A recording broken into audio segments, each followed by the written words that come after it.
इसलिए ताकि अगर आपका बच्चा, ताकि आप उसको बता सके कि बेटा देख मैं तुझे प्यार करता हूं। इसमें कम से कम गेम खेलने से बच्चे, इसमें लाखों बच्चे आज मेंटली डिस्टर्ब हो गए हैं। कहीं ना कहीं उनको गेम के तहत वो चाहते हैं कि कई सारे बच्चे छत से कूद जाते हैं गेम के तहत, कई बच्चे अपने माँ बाप का कत्ल कर देते हैं और जलाने वाले भी घर के लोग ही होते हैं। तो मुझे लगता है कि मेरी ज़िंदगी में मेरे प्रांत का, मेरे जिला का, मेरे बिहार का, मेरे यूपी का, मेरे भाषा का बहुत ज़्यादा योगदान है। नहीं तो सब लोग, मुझे नहीं लगता कि यहाँ जितने लोग आए हैं सब मेरे जीवन के बारे में जानते हैं। कोई ऐसा नहीं होगा जो मेरे जीवन के बारे में नहीं जानता। एक गांव से उठ के आप सबके बीच में अगर मैं कुछ बोल पा रहा हूँ तो ये भी पावर आप सबने ही दिया है मुझे। ऐसा नहीं कि सब लोग बचपन से पत्रकारिता करते हैं, कहीं ना कहीं सब लोगों ने गांव से उठ के यहाँ तक पहुँचे हैं। इसलिए मुझे लगता है कि गांव की जो भाषा होती है, जो गांव का परिवेश होता है, जो गांव की कष्टें होती है, चाहे वो भैंस चराना हो या दूध बेचना हो, तो सबके अपने जीवन में एक संघर्ष है। और मुझे लगता है कि यहाँ कितने लोग ऐसे हैं जो अपने बच्चे को मोबाइल खेलने के लिए देते हैं? एक बार हाँ बताएंगे, एक बार ईमानदारी से बताइए। सब लोग। ये वही कहानी है, इस संघर्ष की भी वही कहानी है कि आज हमारे बच्चे मोबाइल से ज़्यादा कनेक्ट हैं अपने माँ बाप से बहुत कम, क्योंकि उनको माँ बाप का प्यार बहुत कम चाहिए, उनको मोबाइल चाहिए। वो आते ही अपने पापा अगर ड्यूटी से आते हैं तो पापा से मोबाइल मांगता है, पापा के गोद में नहीं जाता। और इसीलिए मैं चाहूँगा कि आप लोग अपने बच्चे को संघर्ष जरूर दिखाइए कि मोबाइल से वो इतना कनेक्ट हो गए हैं कि कहीं ना कहीं हमारे प्यार और हमारे संस्कार से वो वर्जित हो गए।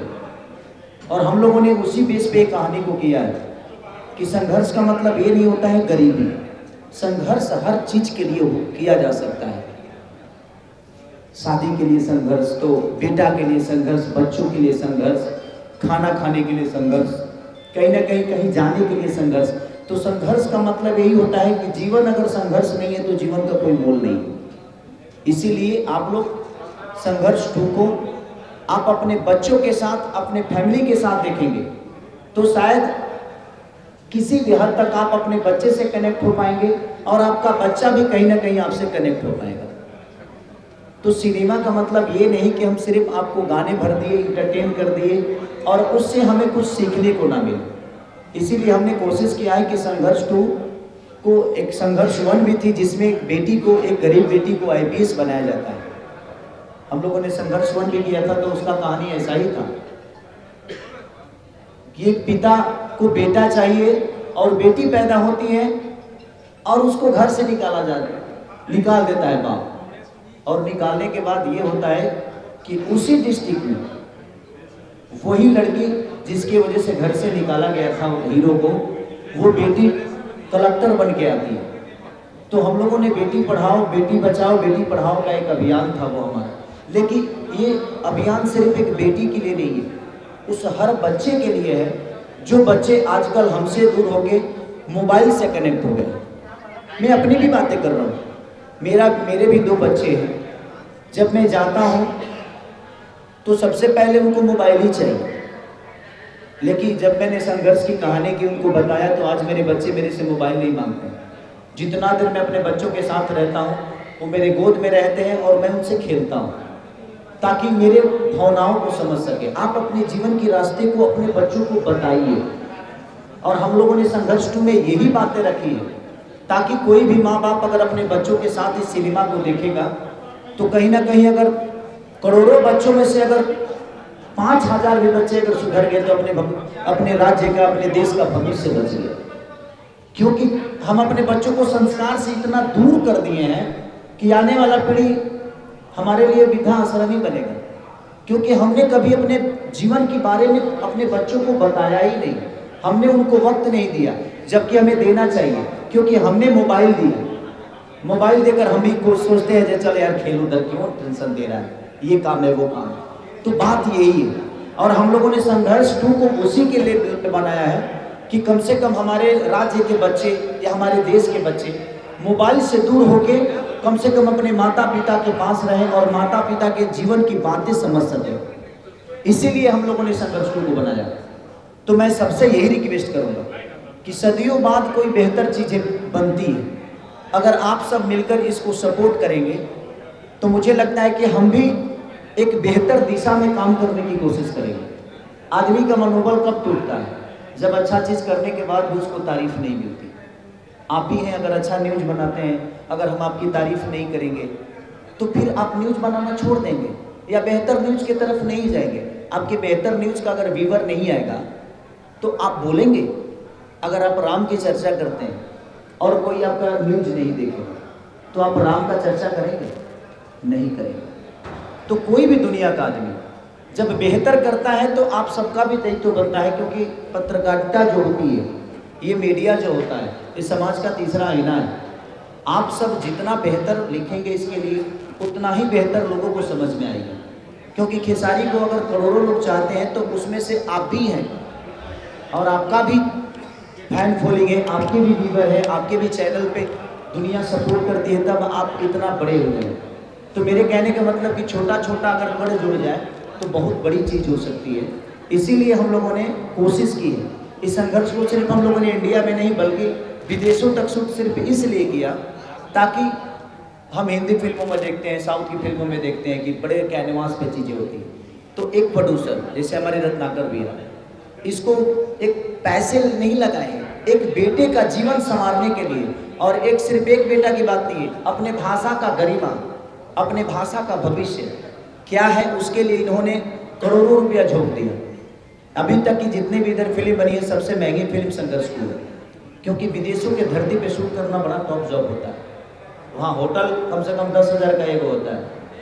अब वहाँ खाए पिए में तो हमने के एक आदमी के खाने में 20 आदमी खा ली, ऐसा स्थिति होना। लेकिन उसके बावजूद भी उन्होंने हिम्मत की। मेघाश्री का एक किस्सा बताता हूँ। हम लोग बीच समंदर में शूट कर रहे थे, इनको कपड़ा चेंज करना था, और एक टापू था जिसमें कांटे वाले जंगल थे, उसमें घुस नहीं सकता था आदमी। लेकिन इस एक्टर ने वहाँ जाकर कपड़ा चेंज किया। उस दिन से मैं इनका सम्मान मेरे मन में बहुत बढ़ गया, और ये बात सबने देखी कि उस कांटों में जाकर भी ये लड़की कपड़ा चेंज करके होटल नहीं गई। तो एक कलाकार अपने काम को आप सबके मनोरंजन के लिए इतना मेहनत करता है। तो मैं यही कहूँगा आप सबसे कि प्लीज़ आप लोग संघर्ष टू जैसे सिनेमा को इतना प्यार और आशीर्वाद और अपने भाषा से, अपने न्यूज़ के थ्रू लोगों तक ऐसी मैसेज पहुँचाइए, क्योंकि ये सिर्फ मेरे बच्चों की बात नहीं है, ये हिंदुस्तान के हर उस बच्चे का कहानी है जो अपने पिता और माँ से दूर होकर मोबाइल को अहमियत देने लगा, वो मोबाइल से कनेक्ट हो गया।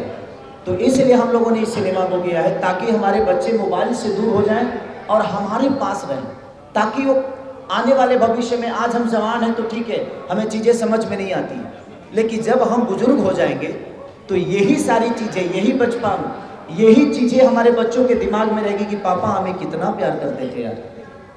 नहीं तो वो टेक्नोलॉजी की तरफ जाएगा, उसकी ख्वाहिशों को पूरा करिए आप। हम मोबाइल देते हैं, वो गूगल से 1 मिनट में जो चीज़ मांगता है उससे मिल जाती है। तो आप कोशिश करिए कि वो आपसे मांगे, गूगल से नहीं मांगे। उसको खेलना है तो वो खिलौना आपसे मांगे, गूगल से नहीं।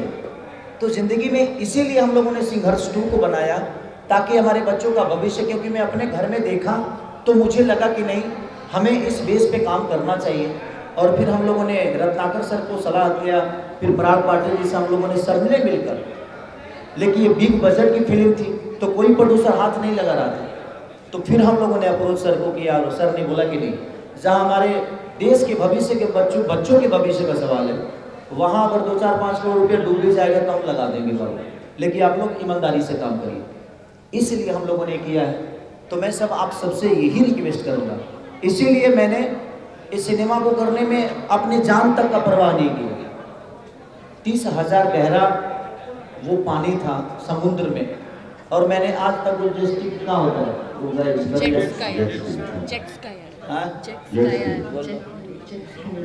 ये जो बोल रही है, हाँ थोड़ा सा अंग्रेजी में प्रॉब्लम है भाई, हम आप सबको पता है।